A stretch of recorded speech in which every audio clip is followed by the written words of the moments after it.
नमस्कार दोस्तों, मैं ललित कुमार एक बार फिर हाजिर हूँ आप लोग के सामने कृषि भूगोल के अंतर्गत एक नया विषय के साथ। आज का हमारा विषय है भूमि उपयोग की प्रमुख संकल्पनाएं, major concept of land use. चलिए आगे बात करते हैं भूमि उपयोग और उनके संकल्पनाओं के बारे में। सबसे पहले देखते हैं भूमि उपयोग। भूमि उपयोग जैसा कि आप सभी जानते हैं, कोई भी मानव अपनी आर्थिक क्रियाकलाप को पूर्ण करने के लिए धरातल या भूमि के कोई भी हिस्सा का अलग अलग क्रियाकलाप के लिए इस्तेमाल करते हैं, जैसे खेती करने के लिए, घर बनाने के लिए, सड़क बनाने के लिए। इस प्रकार से मानव द्वारा धरातल के विभिन्न हिस्सों का अलग अलग कार्यों के लिए जो प्रयोग किया जाता है उसे हम लोग भूमि का उपयोग कहते हैं। चलिए बात करते हैं विकास तथा मानवीय क्रियाकलापों में। विकास तथा मानवीय क्रियाकलापों में विविधीकरण के कारण भूमि के लिए स्पर्धा में तेजी से वृद्धि हुई है, जिसके फलस्वरूप अनुकूल स्थानों पर जनसंख्या का संकेंद्रण हुआ है। प्राथमिक, द्वितीयक, तृतीयक, चतुर्थक क्रियाओं का गहनीकरण तथा विषम पर्वतीय शुष्क मैदानों जैसे भागों या कम अनुकूल क्षेत्रों में जनसंख्या का विस्थापन हुआ है। चलिए इस बात को समझ लेते हैं। अनुकूल क्षेत्र। अनुकूल क्षेत्र कहने का तात्पर्य है ऐसे स्थान जहाँ पे संसाधनों की मात्रा बहुत अधिक है।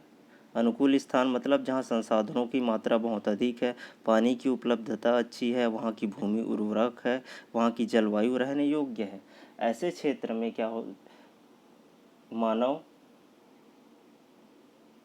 ऐसे अनुकूल क्षेत्रों में मानव का संकेंद्रण होना आवश्यक है, क्योंकि वहाँ पे सही प्रकार की सुविधाएं हैं। वहीं इसके विपरीत बात करें तो कम अनुकूल क्षेत्रों में, कम अनुकूल क्षेत्र कहने का मतलब है ऐसे क्षेत्र जहाँ की जलवायु विरल हो, जहाँ पर उच्चावच समतल ना हो, उबड़ खाबड़ वाला मैदान हो, एवं जहाँ पे जल संसाधन की मात्रा भी कमी हो सकता है वहाँ की उर्वरक क्षमता भी कमी हो। ऐसे क्षेत्रों में लोग रहना नहीं पसंद करते, क्योंकि वहाँ पे उनके आर्थिक क्रियाकलाप या फिर आय या रोजगार के साधन में व्यवधान होता है। इसलिए वे क्या करते हैं, कम अनुकूल क्षेत्रों से अनुकूल क्षेत्रों की ओर अग्रसर होते हैं। कहने का तात्पर्य सीधा सा है कि जहाँ पे जनसंख्या का संकेंद्रण होगा उन अनुकूल क्षेत्रों पर भूमि का उपयोग में क्या होगी, गहनता होगी, प्रति इकाई भूमि की उपयोग अधिक होगा। वही दूसरी ओर बात करें उन क्षेत्रों में जहाँ पे कम अनुकूल है, वहाँ पे भूमि की जो उपयोग होगी उसमें गहनता कम होगी, प्रति इकाई जो उपयोग है वो कम होगी। चलिए आगे बात करते हैं भूमि उपयोग की संकल्पनाएं कौन कौन सी हैं। चलिए देखते हैं भूमि उपयोग की प्रमुख संकल्पनाएं। Major concept of land use. कृषि भूगोल में भूमि उपयोग के संदर्भ में अनेक संकल्पनाएं विकसित है, जो कुछ इस प्रकार है। पहला बात करते उपयोग की आर्थिक संकल्पना, दूसरा क्षमता की संकल्पना, तीसरा इष्टतम या अनुकूलतम भूमि उपयोग की संकल्पना। अगला बात करेंगे भूमि उपयोग के तुलनात्मक लाभ की संकल्पना, अगला दूरी की संकल्पना, अगला क्षेत्रीय संतुलन की संकल्पना, अगला है व्यवहारिक संकल्पना, और अंत में है भूमि उपयोग के अध्ययन में प्रत्यक्ष ज्ञान तथा प्रतिबिंब की संकल्पना। चलिए पहला बात करते हैं भूमि उपयोग की आर्थिक संकल्पना के संदर्भ में। भूमि उपयोग की आर्थिक संकल्पना।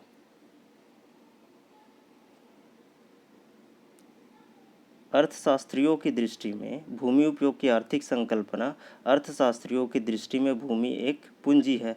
यह पूंजी कैसे, उसे देख लेते हैं। मानव धरातल के रूप में किसी भी क्षेत्र में अपनी आजीविका प्राप्त करता है, परिणामतः भूमि एक आर्थिक संसाधन बन जाता है। कृषि के लिए विकसित क्षेत्र आर्थिक दृष्टि से महत्वपूर्ण हो जाता है। उत्पादक के कारक के रूप में भूमि एक पूंजी है, जिसे मानवीय क्रियाकलापों से वृद्धि तथा ह्रास होता है। अर्थशास्त्रियों के लिए भूमि एक पूंजी है। स्पष्ट है कि भूमि एक क्षेत्र है तथा भूमि उपयोग स्वयं में साधन युक्त है। कहने का सीधा सा तात्पर्य है मानवों द्वारा भूमि के प्रत्येक क्षेत्र का प्रयोग किया जाता है, जो भूमि पर आर्थिक क्रियाकलापों आय के लिए निर्भर होता है। इसी वजह से भूमि को एक पूंजी के तौर पे देखा जाता है। चलिए अगला बात करते हैं भूमि उपयोग क्षमता की संकल्पना। भूमि उपयोग क्षमता की संकल्पना बार्लोव महोदय ने कहा है, कृषि क्षमता का संबंध उस प्रभाव उत्पादन क्रिया से है जहां पूंजी तथा श्रम के क्रमिक प्रयोग से, याद रखेंगे, पूंजी तथा श्रम के क्रमिक प्रयोग के आधार पर भूमि की उत्पादन क्षमता निरंतर वृद्धि होती है। भूमि उपयोग क्षमता से अभिप्राय है भूमि प्रति इकाई क्षेत्र की उत्पादन से है। प्रति इकाई क्षेत्र में वह कितना अधिक उत्पादन देता है, जितना अधिक उत्पादन देगा उस भूमि की क्षमता क्या होगी, अधिक अच्छी होगी। जब इस इकाई क्षेत्र में उत्पादन लागत की अपेक्षा शुद्ध लाभ अधिक होता है तो भूमि की क्षमता उत्तम मानी जाती है। इस बात को समझ लीजिएगा, किसी भूमि पर हमने एक आर्थिक व्यवसाय या आर्थिक क्रियाकलाप करने के लिए हमने कुछ इनपुट दिया या फिर आर्थिक उसमें लागत लगाया, इन्वेस्टमेंट किया। इन्वेस्टमेंट की जो अमाउंट है वो जो प्राप्ति की जो अमाउंट होगी, यानी कि हमने कुछ इन्वेस्टमेंट किया उस भूमि पर और जब हमें उसका आउटपुट मिला, यदि ये आउटपुट जितनी लागत हुई है उसके कंपेयर में अधिक है तो ऐसे स्थानों या ऐसे भूमि को उत्तम क्षमता वाली भूमि कहा जाता है। चलिए आगे देखते हैं इष्टतम या अनुकूलतम भूमि उपयोग की संकल्पना। मानव आवश्यकता अनुसार भूमि का उपयोग करता है। इसका उद्देश्य भूमि से अधिकतम लाभ प्राप्त करना है। जिस भूमि में सर्वाधिक लाभ या आय प्राप्त होती है उसे इष्टतम भूमि या भूमि उपयोग कहा जाता है। लाभ की संकल्पना के दो महत्वपूर्ण पक्ष होते हैं। पहला भूमि उपयोग क्षमता, दूसरा अनेक मानव अपने आवश्यकता अनुसार करता है। भिन्न भिन्न क्षेत्रों के लिए सर्वोत्तम भूमि उपयोग की स्थिति अलग अलग हो सकती है। कहने का सीधा सा मतलब है, जिस क्षेत्र में जिस भूमि के टुकड़े से हमें सर्वाधिक लाभ प्राप्त होता है तो उसे क्या कहता है, अनुकूलतम भूमि उपयोग कहा जाएगा या इष्टतम कहा जाएगा।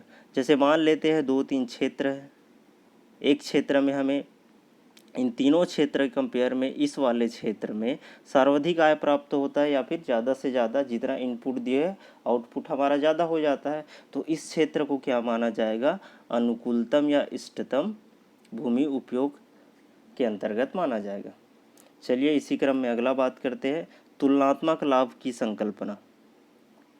तुलनात्मक लाभ की संकल्पना का प्रतिपादन डेविड रिकार्डो ने 1817 में किया था। ऑप्शनल में आ सकता है, आप लोग ध्यान देंगे।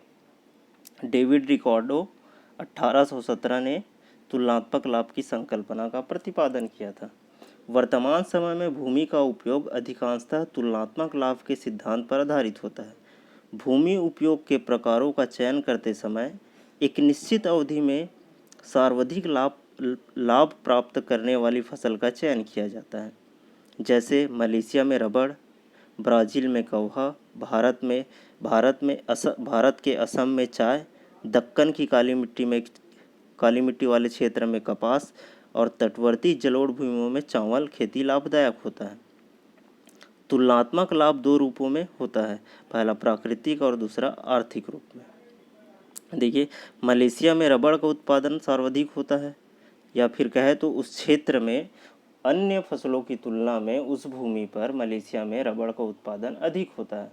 दूसरा वही ब्राज़ील में कौवा, भारत में असम क्षेत्र में चाय का उत्पादन सर्वाधिक होता है, या कहूँ तो इष्टतम लाभ देता है। वही दूसरी ओर दक्कन की काली मिट्टी में कपास की खेती अधिक होती है अन्य फसलों के कंपेयर में, और तटवर्ती जलोढ़ मृदा में क्या होती है, चावल की खेती। चलिए आगे बात करते हैं दूरी की संकल्पना। दूरी की संकल्पना भूमि उपयोग के विश्लेषण में दूरी की संकल्पना महत्वपूर्ण है। यह गुरुत्वाकर्षण के सिद्धांत के समान है, जिसके अनुसार दो वस्तुओं के महत्व की दूरी कम होने पर आकर्षण अधिक होता है तथा दूरी बढ़ने पर आकर्षण दूरी के वर्ग अनुपात में कम होता है। इसे निम्न सूत्र द्वारा ज्ञात करेंगे। सबसे पहले G बराबर m1 into m2 divided by d का स्क्वायर, जहाँ पे G बराबर है गुरुत्वाकर्षण, m1 बराबर होता है एक वस्तु की मात्रा, m2 बराबर होता है दूसरी वस्तु की मात्रा और d2 होता है दोनों वस्तुओं के मध्य दूरी का वर्ग। सर्वप्रथम जर्मन विद्वान वान थ्यूएन ने 1826 में ग्रामीण भूमि उपयोग तथा दूरी के बीच सैद्धांतिक रूप दिया। आप सबको बता दूं कि जैसे ही हम किसी केंद्र से या फिर महानगर से दूरी जाते हैं, वैसे ही भूमि की उपयोग की जो क्षमता, उपयोग का निर्धारण होने लगता है। वान थ्यून ने कृषि अवस्थिति या फिर आर्थिक अवस्थिति के सिद्धांत में इसे समझाया है। चलिए अगला बात करते हैं, क्षेत्रीय संतुलन की संकल्पना। व्यवहारिक दृष्टि से संतुलन की संकल्पना बहुत महत्वपूर्ण है, क्योंकि किसी भी क्षेत्र में निर्णयकर्ता मांग एवं पूर्ति का सदैव संतुलित रखना चाहता है, मांग एवं पूर्ति के बीच सदैव संतुलन रखना चाहता है। आर्थिक विकास की अंधाधुंध दौड़ में उद्योग तथा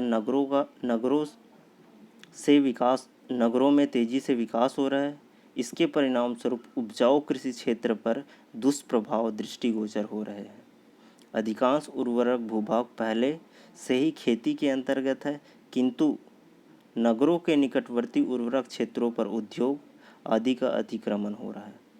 एक अनुमान के अनुसार देखा जाए तो यह स्थिति 10 वर्षों में विश्व का 1/3, अगर यही स्थिति बनी रही तो 10 वर्ष में विश्व का 1/3 कृषि योग्य भूमि समाप्त हो जाएगी। और एक बार कृषि से हमेशा के लिए कृषि कार्य के लिए अनुपलब्ध हो जाए तो वह भूमि सदैव के लिए कृषि योग्य नहीं रहेगी। इन सब परिस्थितियों में पारिस्थितिकी संतुलन भंग हो जाता है। मानव समाज के लिए दुर्भाग्यपूर्ण है जो अतः एवं भूमि उपयोग में संतुलन आवश्यकता है। कहने का सीधा सा मतलब है कि मानवों द्वारा अंधाधुंध विकास के चलते हुए भूमि का उपयोग अधिकतम किया जा रहा है, साथ ही साथ भूमि की जो उर्वरक क्षमता है उस पर ध्यान नहीं दिया जा रहा है, जिसके चलते हुए जो कृषि योग्य भूमि है वो क्या हो जा रही है, बंजर भूमि में कन्वर्ट हो जा रही है। अगर इस प्रकार चलता रहा तो एक समय ऐसा आएगा ये असंतुलन की स्थिति पैदा हो जाएगी, जिससे पर्यावरणीय संकट और मानव समाज के लिए संकट पैदा हो जाएगा। तो आवश्यक है हमें कि भूमि उपयोग एवं हमारे आर्थिक क्रियाकलाप के मध्य क्या करना चाहिए, संतुलन स्थापित करने का प्रयास करना चाहिए। चलिए अगला देखते हैं, भूमि उपयोग में व्यवहारिक संकल्पना। इसमें कृषक के व्यवहार तथा भूमि उपयोग संबंधी निर्णयों का विवेचन किया जाता है। याद रखेंगे कि जो खेती करने वाला है, किसान है, कृषक है, उसका व्यवहार, कृषक के व्यवहार तथा भूमि उपयोग संबंधी कृषक के द्वारा, किसान के द्वारा जो निर्णय लिया जाता है उसका अध्ययन इसके अंतर्गत किया जाएगा। यह थोड़ा जटिल प्रक्रिया है तथा मानव व्यवहार का निरीक्षण करना कठिन कार्य होता है। कृषक का मूल लागत पर अधिक से अधिक लाभ प्राप्त करना, अतः कृषक फसल संबंधी निर्णय लेते समय असमंजन की स्थिति में रहता है। कृषक का उद्देश्य होता है कि जो फसल बो उसमें अधिक लाभ प्राप्त करना, लेकिन आवश्यक नहीं है कि उसके सभी निर्णय क्या हो, सही हो। तो किसान अक्सर फैसला लेते समय असमंजस की स्थिति में रहता है। सभी उत्पादित वस्तुओं पर बाजार का प्रभाव नहीं पड़ता। अधिकतर वस्तुओं का उत्पादन व्यक्तिगत उपयोगिता पर आधारित होता है, अतः भूमि के लिए उपयोगिता मापक तैयार करना उपयोगी रहता है। निर्णय में संक्रमण की समस्या होने पर व्यक्तिगत उपयोगिता तथा व्यक्तिगत संभाव्यता पोटेंशियल के आधार पर निर्णय लिया जाता है। भूमि की व्यवहारिक संकल्पना के अंतर्गत इम्प्लीमेंटेशन यानी क्रियान्वयन वाला पोर्शन का अध्ययन किया जाता है। इसमें मुख्य रूप से किसी किसान द्वारा पर्टिकुलर क्षेत्र में कौन सा फसल उगाना है, सिंचाई कितना है, किस समय हमें उर्वरक डालना है, ये सारे जो फैसले हैं का अध्ययन इसके अंतर्गत किया जाता है। यह डिपेंड करता है कि कृषक समय पर किस प्रकार फैसला लेता है जिससे उस फसल से उसे अधिकतम लाभ हो सके। इन सब का अध्ययन भूमि उपयोग के व्यवहारिक संकल्पना के अंतर्गत किया जाता है। चलिए आगे देखते हैं, और आगे भूमि उपयोग में प्रत्यक्ष ज्ञान तथा प्रतिबिंब की संकल्पना। प्रत्यक्ष तथा प्रतिबिंब ज्ञान संदर्भ में निर्णय के संदर्भ में पीटर हैगेट ने कहा है कि मानव के निर्णय लेने की प्रक्रिया न तो पूर्णतः तर्कसंगत है न ही पूर्ण है, वरन यह अवसर पसंद तथा परिकलन की संभाव्यता का मिश्रण है। इस संकल्पना के अंतर्गत भूमि उपयोग संबंधी निर्णय लेने की क्रिया प्रत्यक्ष ज्ञान तथा प्रतिबिंबित ज्ञान, प्रत्यक्ष ज्ञान, प्रतिबिंबित यानी जो ज्ञान हमने पहले अवलोकित किया है, एक्सपीरियंस के द्वारा हमने सीखा है। भूमि उपयोग संबंधी निर्णय या तो व्यक्ति विशेष में निजी अनुभवों पर आधारित होता है, ध्यान देंगे, या तो निजी अनुभवों पर आधारित होता है अथवा अन्य व्यक्तियों साधनों द्वारा प्रभावित होता है। हम अक्सर सलाह लेते हैं किसी अन्य व्यक्ति से, उनके एक्सपीरियंस से सीखते हैं, उन पर क्या हो, उनके द्वारा प्रभावित होता है कि हमारा निर्णय कैसे होगा। भूमि उपयोग मानव में प्रत्यक्ष ज्ञान से अधिक प्रभावित होता है। निर्णय लेते समय कृषक के अनुभव, सक्रियता, शिक्षा, सामाजिक स्तर, पूर्व में लिए गए निर्णयों के प्रभाव, नवाचार के प्रति साहस तथा संबंधित ज्ञान का प्रभाव पड़ता है। भूमि उपयोग संबंधी निर्णय के संबंध में जे वोल्पर्ट का मध्यवर्ती स्वीडन का अध्ययन उल्लेखनीय है। सारांश: भूमि उपयोग के प्रत्यक्ष ज्ञान और प्रतिबिंब की संकल्पना सीधी तौर पे मानवीय व्यवहार को व्यक्त करता है कि एक किसान कृषि कार्य के लिए भूमि का उपयोग करता है। इस दौरान उस भूमि से बेहतर फसल या अधिक लाभ लेने के लिए किस प्रकार के निर्णय लेता है, और ये निर्णय को प्रभावित या तो कृषक अपने अनुभव से यह निर्णय लेगा, उसकी सक्रियता सहायता करेगी, उसकी शिक्षा कितनी है, सामाजिक स्तर कितना है, आर्थिक स्तर कितना है, अतः इससे पहले जो निर्णय लिया गया था क्या वो प्रभावशाली रहा। यदि पूर्व लिए गए, पिछले वर्ष लिए गए निर्णय प्रभावशाली रहा तो हो सकता है वही निर्णय को वो रिपीट करें। आगे नवाचार हो सकता है उनके दिमाग में कोई नई टेक्निक या फिर नया विचार उत्पन्न हो रहा हो, तो क्या उनके अंदर ये साहस है कि रिस्क ले सके कि ये नवाचार है या नई विचारधारा को अप्लाई कर सकें। इस प्रकार भूमि उपयोग में प्रत्यक्ष ज्ञान तथा प्रतिबिंबित यानी कि अवलोकित ज्ञान भूमि उपयोग में अपनी महत्वपूर्ण भूमिका निभाते हैं। इस प्रकार हमने देखा कि भूमि उपयोग की महत्वपूर्ण संकल्पनाएं, जैसे कि भूमि उपयोग की आर्थिक संकल्पनाएं, इसमें हमने देखा कि भूमि कैसे एक प्रकार का पूंजी है। फिर क्षमता की संकल्पनाएं कि क्षमता किसी भूमि में अधिकतम लाभ हमें किस प्रकार प्राप्त करेगा। फिर इष्टतम यानी अनुकूलतम भूमि उपयोग की संकल्पना, यानी कि जितना इनपुट है उससे आउटपुट अधिक प्राप्त हो। वही है तुलनात्मक लाभ, जिन्होंने डेविड रिकार्डो ने दिया था। फिर दूरी की संकल्पना, दूरी बढ़ने के साथ हमारे भूमि उपयोग, जैसे जैसे दूरी बढ़ रही है वैसे ही हमारी भूमि उपयोग की प्रवृत्ति क्या होती है, इसका अध्ययन किया जाएगा। वहीं क्षेत्रीय संतुलन की संकल्पना, यदि भूमि किसी कारणवश बंजर हो जा रहा है तो उसे हमें क्या करना है, ध्यान देना है। ये कंजर्वेशन की संकल्पना के अंतर्गत भी आएगा। ये व्यवहारिक संकल्पना तथा अंत में देखें प्रत्यक्ष ज्ञान एवं प्रतिबिंब की संकल्पना। इन दोनों के अंतर्गत कृषि भूमि के उचित प्रयोग द्वारा कृषक या फिर किसी व्यक्ति द्वारा क्या फैसला लिया जाता है, व्यवहारिक संकल्पना और प्रत्यक्ष ज्ञान एवं प्रतिबिंब संकल्पना के अंतर्गत अध्ययन किया जाता है। इस प्रकार भूमि उपयोग की संकल्पना, लैंड यूज कॉन्सेप्ट का टॉपिक कंप्लीट होता है। आगे मेरे साथ बने रहिए, धीरे धीरे करके सभी टॉपिक लाने का प्रयास करूँगा। धन्यवाद।